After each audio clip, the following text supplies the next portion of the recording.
benshi baramwifuza ndetse bakagwana bakanifuza bakifuza ico dutanya bakaja no mu bapfumu naho bikanka babonye bibananiye bakagenda baramaramara disi tubahisha ibanga je nawe turakundana.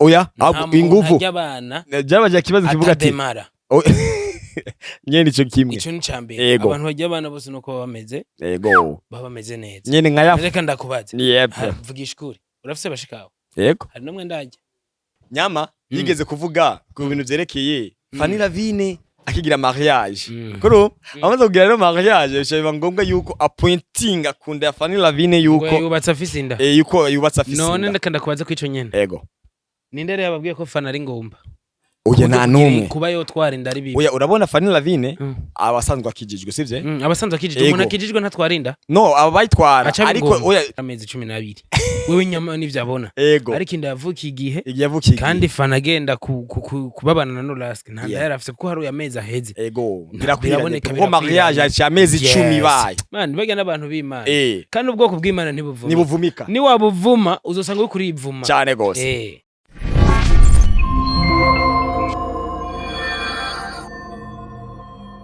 Bula kunze usenga media kanize ko mumeze fresh yo mwere usicinda mezi nize sara ngisanzwe kujyama n'ivya twese kuramukana kubera uburu bw'Imana kubera bwa buntu bw'Imana rero turi kumwe na Joachim Smith nyene umwe rukumbi ni sawa mzee man meze neza ego cyana gongi kuvuga ati ngo wivuge yani umuntu wenyato yo batamuzi Joachim nuko yo abataravye kino kiganiro nimbo waravye kino kiganiro directement Joachim uramuzi kuko nta mbuga nimwe itavuga none nibihe bigwe mfise kuvuga ngo baranze nakoze iki bro feedback muri commentaire guys ivyo yani na script baramwibagiwe script ujaje muri system imwe siyo mpamvu nejo Joachim yabonye ko muri film zose aratesa kuko abantu niba murambigwe acenjera no mu muziki ndake wumvise ndabishoboye oya warimze neza mze uvuze ko nyine wate uritesa sana ubu nibaza abakobwa baramaze gutangura kubajya mze nyene benshi baramwifuza ndetse bakagwana bakanifuza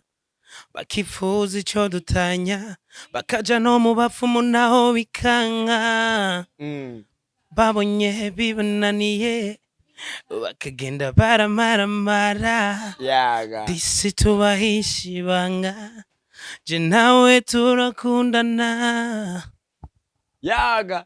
indirimbo bayita te amo akora ka Espanyol akora agenda kazi kate amo nyene bari koga nyene exact juste waise mu ryate amo ngende ndimo naririmbiye umugore wanje kubera ko tukigira mariage harambare musi nzo muririmbira ariko umwanya urabura ibihe bigenda bibindi ariko mu nyuma aravuga ati why ntoshitse isezerano cyo ndahiririmba kubera ko harimo ahantu uvuga Darilene mke wangu ni yitwa Darlene okay none Joachim abantu benshi musanzwe akoze nk'indaya bakoze juste nyine yuko Joachim ukuntu ateye pe yani arakunda kurya abana byanyavyo bro uba wumva uri ni gute izo mbaraga uzikure zo kuba nyine kuri proud kuvuga ati je umugore wanje abo bakobwa wenda ushobora kuba urya baba basanzwe babizi ko ufite umugore icambere rega umugore ntugenda umwikoreye ku bitugu kandi kindi naco kurya abana n'ingeso ariko jewe muri abo bose babivuga nta numwe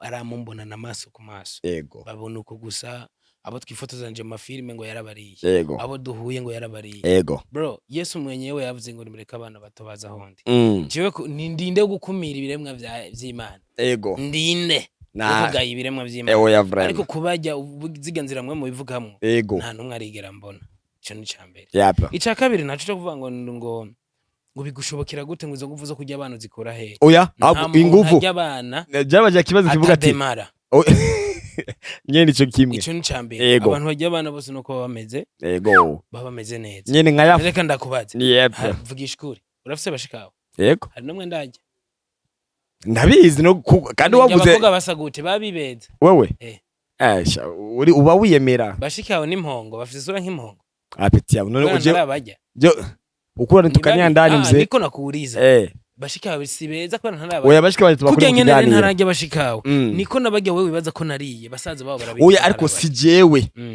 ivyo naravuze ati amakuru mbasanzwe fise yuko wewe mu kujya abana n'ibya daje. Umuntu aguha amakuru ninde?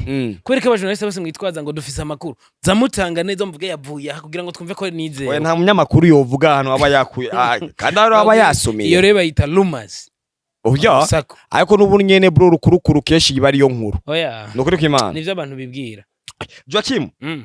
Ari jambo kenshi ukunda kuvuga ati ngo kwiyubahisha mu kazi ukora.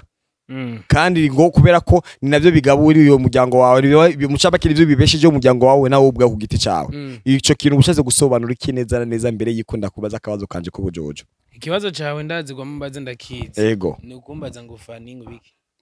Oya. Oya nukuri. Nukuri. Nkunda ko umuntu akimbaza. Nukuri pe. Utegura kubaza ikintu.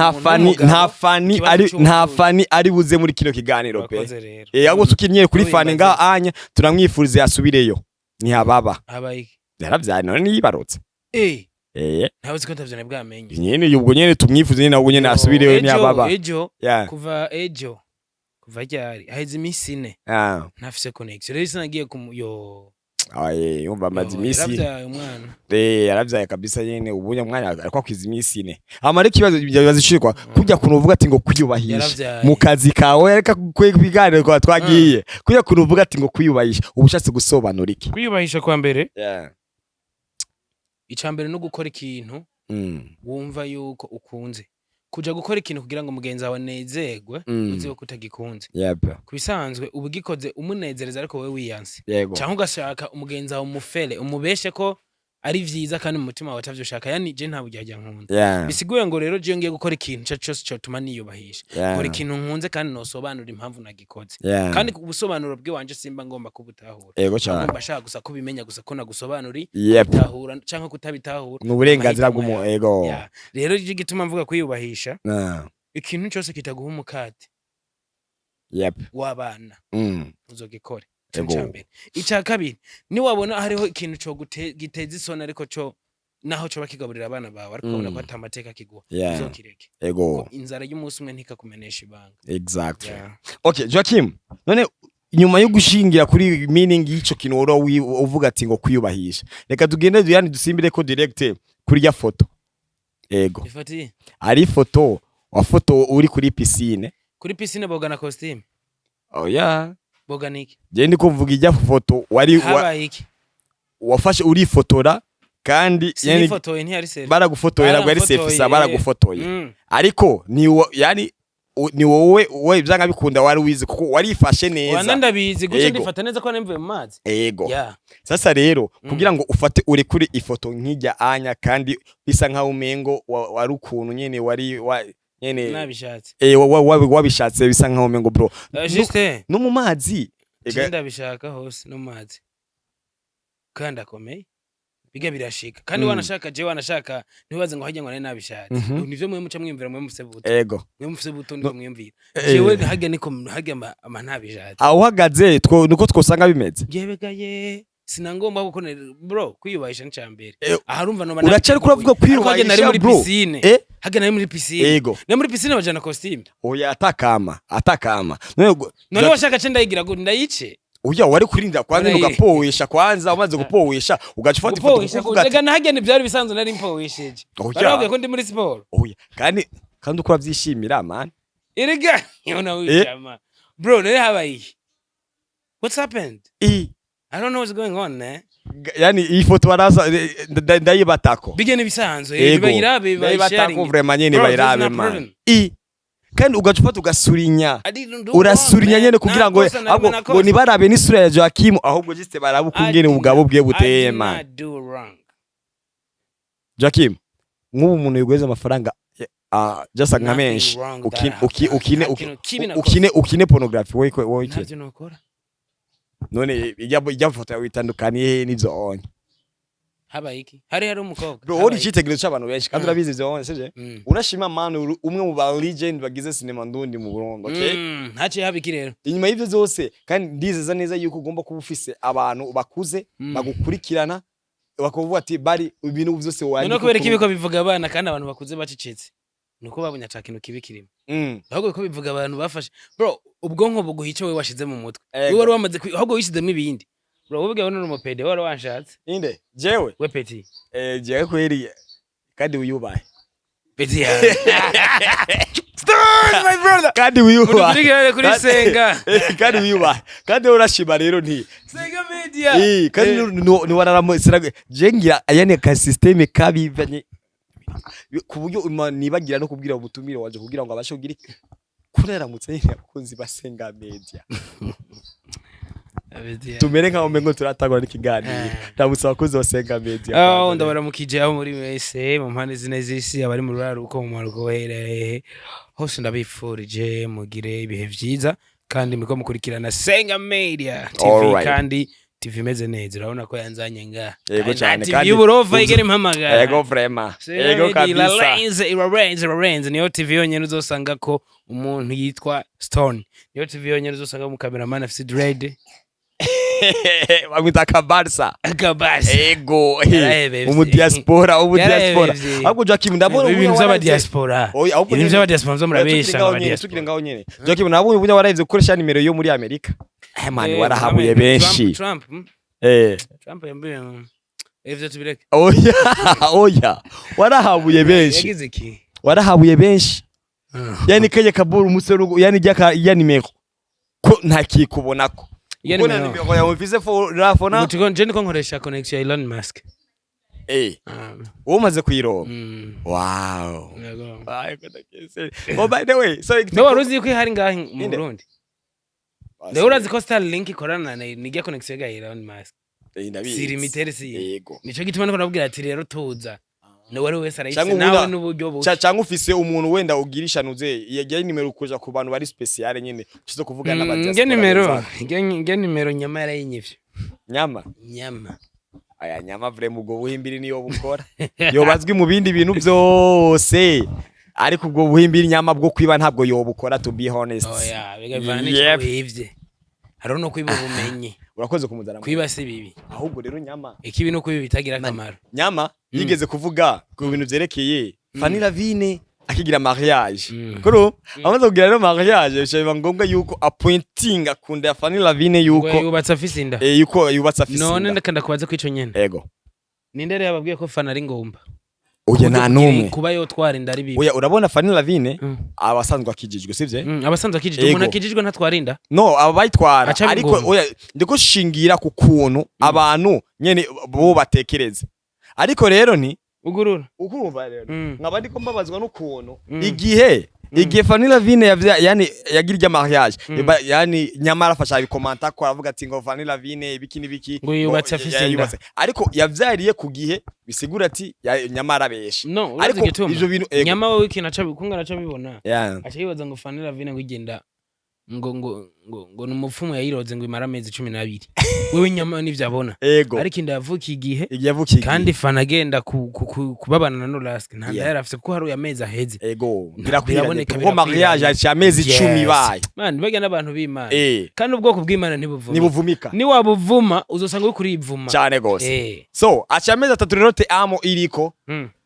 ko twitega izindi bikorwa ryari rero vuba cyane murabona ibikorwa bimeze neza kimana ba Estanishi ba Mukombozi aba ba Fernando muzobibona byinshi wow ariko nizere yo kubunye wayiririmbiye kira abafana bose b'abarundi n'abari hanze y'igihugu atari umugore wawe ko yani kugiti ciwo ni abantu bose kandi urabona ko twegereje na Severand Severand zo yaba ukonze kuri umupedi Jesse ndayizereramwo Severand sindayizereramwo na madame si hari umazoba nijyami kwa Ruto kwa Ruto kwa Ruto okay nyene Joachim ndagushimire none Shaje ushimiye cyangwa ngaye byose ni bon bitwaye rero Joachim reka ndagushimire kwanza to be honest kuba nagukwakwanije mu byukuri pe mane umutipe aragoye kuronka bro Jesse ngoye kuronka oya uragoye kuronka ngaha kuri sisi kwa Buyengero yego ibaze rero kuba ushamutsa na madame n'abana ngo babone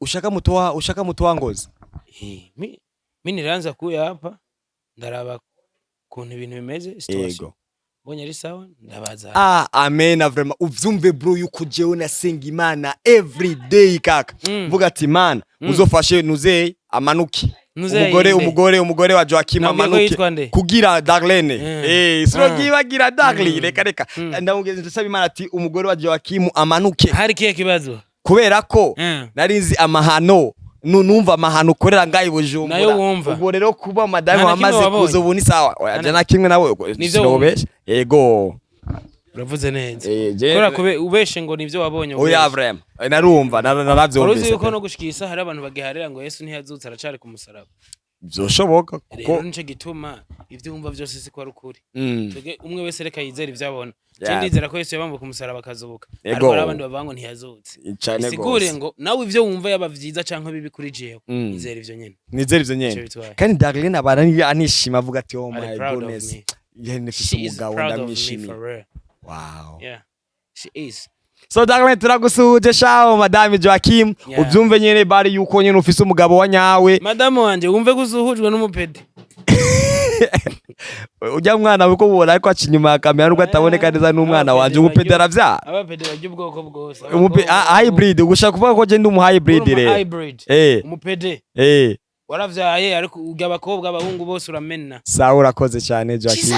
Nubu nanere biziko cyaro kitohera utancuriye. Ubwo reka dutegeze rezo ndirimbo nizere yani zo kurikira. Bizazamige muri remote. Okay, bye rero mugira ibihe byiza. Ushimire sana uze. Ndabakunda gose. So famille kujyana niza twese kuramuka n'ubwabuntu bw'Imana kwera bwabuntu bw'Imana rero so for now twaturi kumwe na Joachim Smith nyene yahoze asanzwe ari umukinyo w'amafilme acarahomba aca gukora nawo umuziki kugira ngo abashe kurabe ko yokuta. Amana mwamamagaye ugiriki. Ko nahomze mwamamagaye. Oya byitwa umuziki te amo bro yarayitinze man. Mwamamagaye mubiki. Si muri cinema. Nyene none umva narahomze umuntu yahomze iwawe ndibitumwa ko iwaje nje nafashe decision ko ivyuma ndanabifite vyiwanje yego rero mvuze uko zukuvuga ngo guhomba narafashe decision ko cano yanje tazosubira kuja ko cinema cenkenera abandi bro nico gituma ubona mu Rwanda nija gukinana ba Miss Nyambo bagiye bose bamama ahubwo nyene ubari hangaye wewe ubari hangaye kugira ngo ugende ukinira ari mu Rwanda ndabari hangaye kuko ari umuntu nigeze kumva yuko yigeze kwirihira déplacement n'abari kugira ngo bashire bamushire muri film mbwira ikimenyetso no guhaca cyose cemeza yuko bandiha wewe ndaguha ama message ndaguha ama message turabe Sima nisezanya abakunzi basenga media bro kandi ufite na telefone nziza mani A14 iyo ayo ni A14 iyo urisi ni A14 canke A15 iyi telefone ngo miliyoni 2.5 sawa yirabuze ko bitandukanye ni Joachim we birabe no Joachim uramuzi ego banazeme ofisi ya Mac wero bupeda dama ahera burimo